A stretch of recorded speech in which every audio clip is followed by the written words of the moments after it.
The Vermont women's basketball program has been to the NCAAs before, but not with this group of women this year. So like a lot of mid-major teams that are at least erasing an NCAA absence, they're doing that thing where you actually combine business with pleasure. The Vermont women's basketball team left Burlington, Vermont for Storrs, Connecticut on Thursday for what so far has been just another road game. But of course, this is not just another one. This game is the biggest game for the program since their last trip to the NCAAs when they got their only win in the national tournament in 2010. That team enjoyed the fun of winning. This year's team, of course, wants that same feeling as well. But they have also begun enjoying and appreciating the hard work that they've put in this year before going to battle with one of the nation's best. Enjoy it. Look around, take a moment, realize you worked really hard to get to this level, and play in an amazing university against a really historical program. So take that in for a second, but why are we here, right? We're here to play hard, to fight. We got to rip off the name UConn, and it's a faceless opponent in a sense.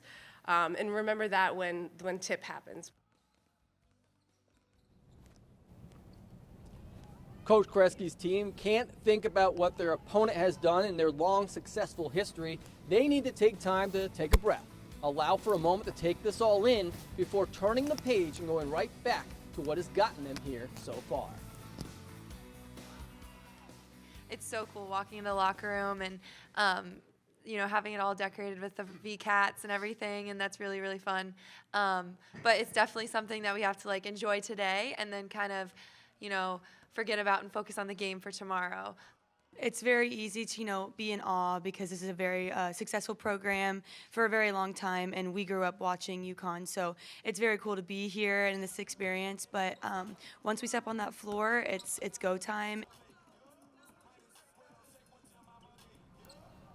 And it will be go time for UVM and UConn here from Connecticut. A 3 p.m. tip-off, which can be seen right over on local ABC 22. Now, I mentioned that they've actually enjoyed the pleasure of the trip along with the business side of things. We've been doing the same. We've been enjoying our time here, but of course, we've been working hard. And Taylor, you've been working on a story tonight too. Oh, absolutely. It's been a long road for these Catamount women to get to this round of 64 game against UConn. Today, they shared with me just how long it has been. Many of these stories starting 10 years ago. As Vermont women's basketball has arrived in Storrs and prepares to face the UConn Huskies at 3 p.m. tomorrow, many players are experiencing pinch-me moments. Walking in, I was I got a little starstruck. And why wouldn't she be? UConn has made the Final Four 17 times during Emma Utterback's lifetime and have won 9 national championships. They are historically a very, very good program, and they kind of are one of the teams out of many that put women's basketball on the map. It even had junior forward Anna Olsen wanting to be a Husky when she was growing up. Just because it was UConn and my best friend and I would watch all their games. Of course, Olsen chose Vermont, and now the Catamounts find themselves only hours away from a March Madness matchup with the legendary team. I don't think I would believe it if I said it was UConn that we were facing tomorrow. I wish I could go back to my younger self where she's sitting on the couch watching those games and just be like, you're gonna play against him one day and you're gonna be freaking out, but you're gonna be ready and you're gonna be prepared. What would the young Utterback do if she was told this? I think she would be jumping up and down on the couch and running around the entire house because she wouldn't believe it. And then she'd be like, okay, let's go do it. And that's exactly what's going to happen. It won't be easy. It won't even be hard.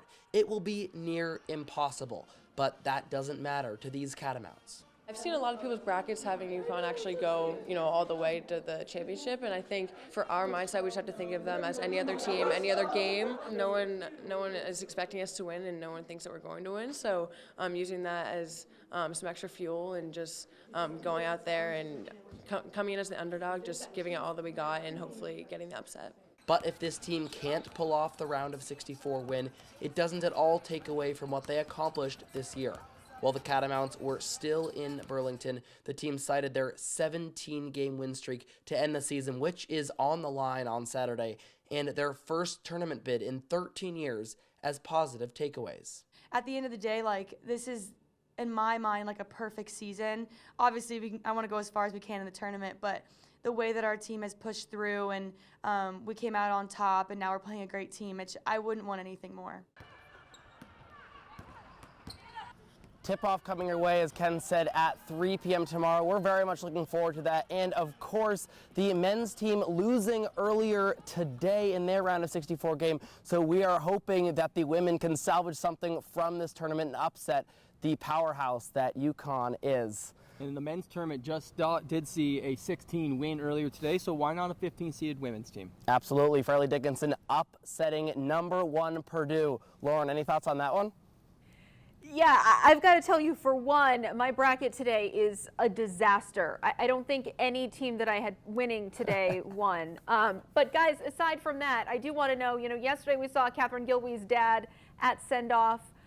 Parents, family members, Vermont faithful, who is around you guys? And have you seen fans at the hotel or otherwise?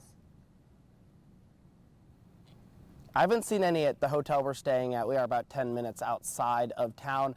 There were a few members of the family. I did not speak to anyone today, family members, but there did seem to be a few up in the stands during practice, limited maybe 10 to 15. But I would say that they were very easy to spot. While they were a small group, they were all decked out in their green. They had some beads on today, and it's just going to be even bigger because Catamount Country does travel very well.